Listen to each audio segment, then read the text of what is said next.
Sim.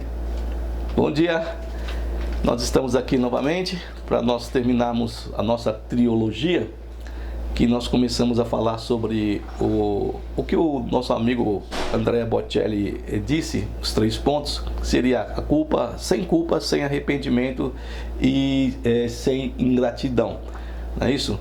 E nós falamos já da culpa, falamos de arrependimento. E agora vamos falar então da ingratidão, mas o reverso, né? Aquilo que é o contrário, que é o substantivo feminino de gratidão. E a gratidão, o que é? A gratidão é um reconhecimento de uma pessoa por alguém que lhe prestou um benefício, um auxílio, um favor, né? E outras coisas que nós podemos falar. Então é um agradecimento.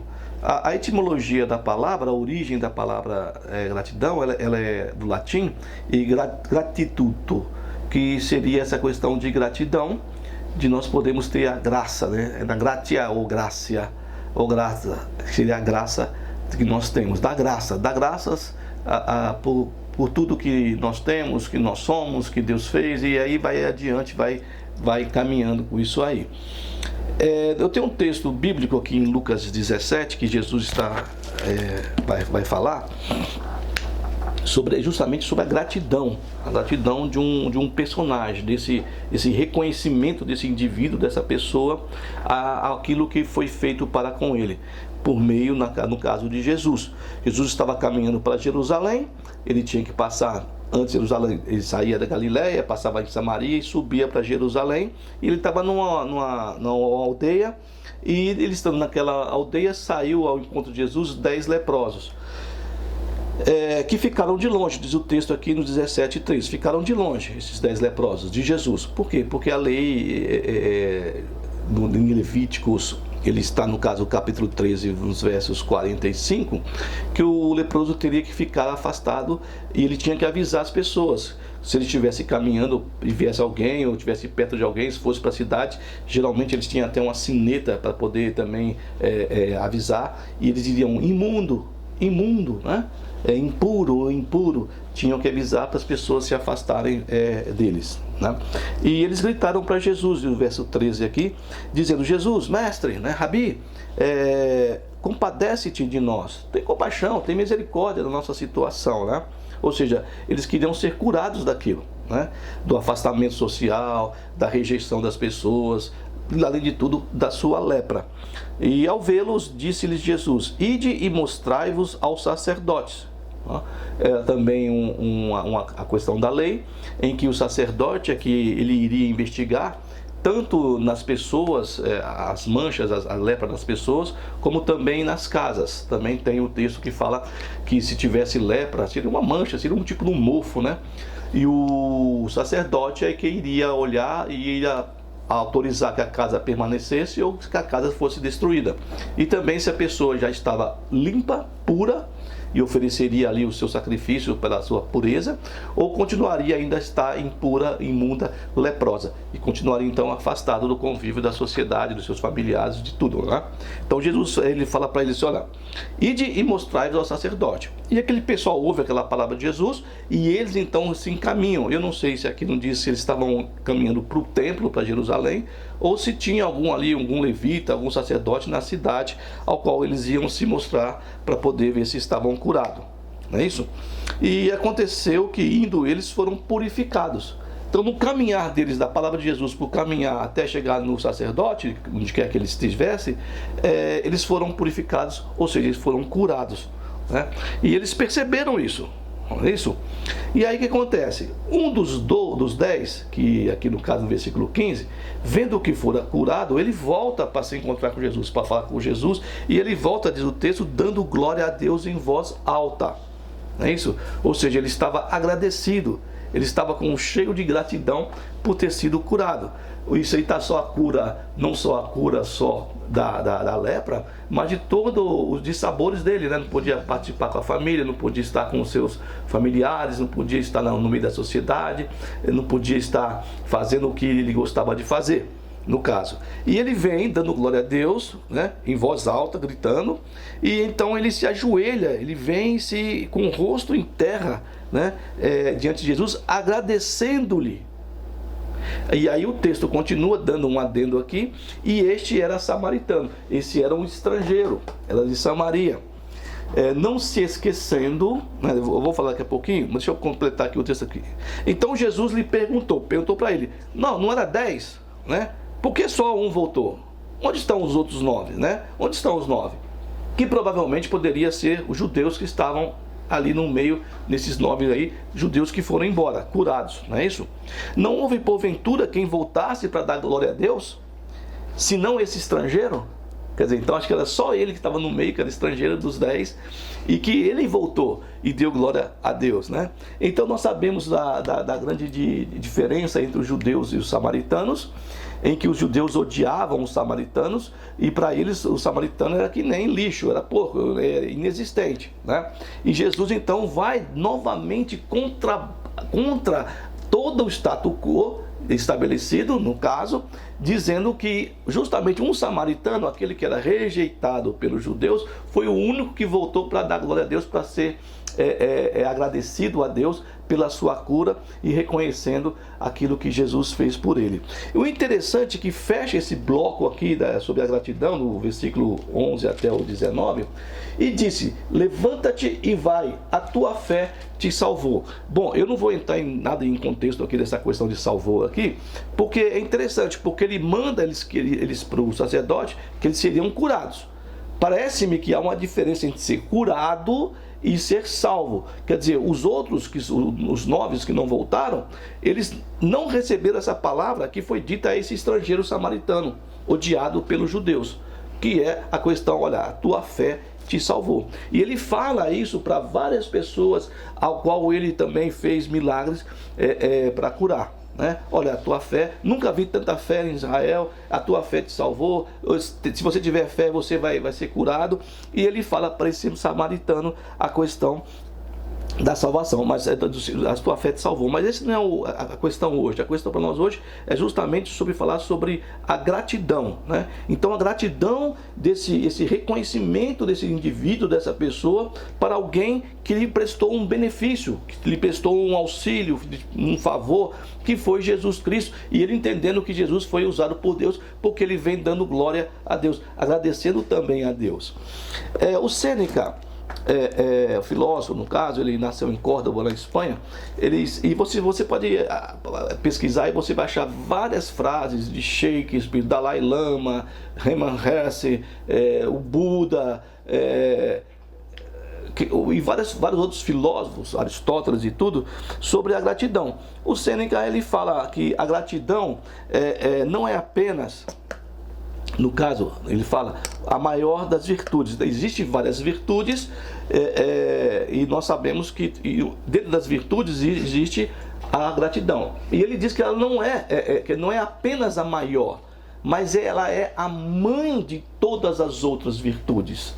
Tá? Então essa gratidão, nós sermos gratos, nós agradecermos por que o que somos, o que temos, onde nós chegamos, mesmo que tenhamos tido vários tipos de problemas, situações ruins, mas caminhamos até aqui, né? É interessante porque se você for pesquisar essas sentenças sobre gratidão, e você vai ter também ali dizendo realmente já sobre isso, né? Que você agradecer o seu dia, né? Você tem 86.400 segundos no dia para você, então, e se você já disse nesses 86 mil segundos do dia, se você já disse obrigado, se você já foi grato. Fernando Pessoa, ele diz que ele, ao sentir o vento passar, ele sentiu o vento, só sentindo o vento, ele agradecia a vida, agradecia por ter nascido. E você vai ver outros poetas como Flor Bela Espanca, como Clarice Lispector, escrevendo sobre gratidão. E é interessante porque muitas vezes nós não agradecemos. A gente tem um provérbio chinês que diz que você se alimentou 1000 vezes, teve 1000 refeições, mas que você vai reclamar porque você não teve uma, né? Então você não é agradecido pelas 1000 refeições, mas você é ingrato porque um dia você não teve uma refeição. Então nos chama a atenção essa questão de nós agradecermos. E nós, muitas vezes, não fazemos isso. Nós só murmuramos e reclamamos, né? Nós também está tudo embutido aí no arrependimento, na culpa. E o Bocelli vai dizer então para que, olha, não ter também gratidão. Mas, ou dizendo, né, sermos gratos pela nossa vida, pelo que nós somos, pelo que nós conseguimos, porque até aqui nós chegamos. O texto bíblico de Samuel diz que Deus é o Ebenezer, ou seja, a rocha de ajuda, porque até aqui, até hoje, né, nesse dia de hoje, dia 3 de dezembro de 2023, eu e você chegamos graças a Deus. Muitas pessoas vão achar que não é graças a Deus, que é por causa da sua força, né, da sua inteligência, da sua sapiência, mas se Deus, diz o salmista, cortasse o oxigênio, tudo pereceria. Né? É interessante, o Agatocles, que era um tirano de Saracuça, ele tenta invadir uma fortaleza inexpugnável que era a Cartago. Né? E ele então vai, desembarca no porto de Cartago junto com seus soldados, e ele percebe um medo no rosto dos seus soldados, porque o negócio ali era feio, Cartago era imbatível. Então o que ele fala? Ele dá uma ordem, na verdade, uma ordem para os seus oficiais, que eles queimassem todos os seus navios, os seus próprios navios, as suas naus. E depois que queimou aquilo lá, eles marcharam contra Cartago, e eles conseguiram também derrotar os habitantes de Cartago e tomaram aquela fortaleza inexpugnável, né? Isso quer dizer o quê, né? Ele fez isso, na verdade, para ele anular para ele próprio e para os seus comandados qualquer tipo de possibilidade de fuga, ou de que eles voltassem para trás sem os seus navios. Era impossível eles voltar, seria impossível recuar. Então ele percebeu, então ele faz isso, e os soldados percebem, bom, a gente está aqui agora, não tem jeito de voltar, nós temos que ir, ou talvez por valentia, ou por ânimo, ou por medo, eles foram e derrotaram o pessoal de Cartago, dessa fortaleza inexpugnável, né? Então queimar as naus, a nau que falam, ou queimar os navios, significa, então, pois, ir em frente, sem sequer poder pensar na possibilidade de voltar atrás, a possibilidade de desistir. Então há vários exemplos na história de comandantes valorosos que fizeram a mesma coisa, né? Eu acho que o Hernán, que invadiu aqui a América Latina e usurpou aqui o espanhol, né, também fez a mesma coisa. Os seus soldados, com medo, ele fez a mesma coisa. Então, o que eu quero dizer com essa história do Agatocles, né, é que nós não devemos deixar que a culpa, que o arrependimento, que a ingratidão nos domine, nos aterrorize. Então nós temos que queimar qualquer que seja a sua nau, né, qualquer que seja o seu navio, que ainda te dá dentro desse medo, essa esperança de você voltar e fugir para trás, né? É fácil? Não é fácil, mas devemos então pensarmos e tentarmos queimar esses navios que nos atrapalham, que nos prende, que nos domina, que nos acorrenta ainda na questão da culpa, do arrependimento, da ingratidão. E nós então olhamos para frente, seguimos em frente e sabemos que deveremos não deixar nenhum tipo de possibilidade de fuga ou de retorno ou de voltar atrás. Esse homem, ele acreditou em que Jesus falou, ele foi com os outros também que tiveram fé, e não só ele teve fé, como os outros também fé na palavra de Jesus, mas ele voltou. Ele voltou para agradecer, ele voltou dando glória a Deus, reconhecendo que era Deus que tinha feito usar a vida de Jesus, e reconhecendo na palavra de comando de Jesus de que eles deveriam ir, né? Ele volta, né? Esse voltar foi por gratidão, é uma gratidão, não é um voltar de terror, de medo, de acorrentamento, de culpa, arrependimento, ingratidão. Não, ele volta para agradecer a Jesus e se coloca diante dos pés de Jesus, e Jesus fala, poxa, não foi 10 que foi curado? Né? Por que só um voltou? Será que você e eu queremos ficar nesses 9 que foram embora, que não voltaram? Ou queremos ser que nem esse samaritano que voltou, o único para agradecer, reconhecer, né? Dar graças, né? Por várias situações da Bíblia, principalmente nos Salmos, rendem graças ao Senhor porque Ele é bom, porque as suas misericórdias duram para sempre, elas se renovam a cada manhã, são novas a cada dia. Então todo dia dessas vidas, lembram só? Vidas, eu falo vidas, né? Cada dia é uma uma vida, não é de ano em ano, é cada dia.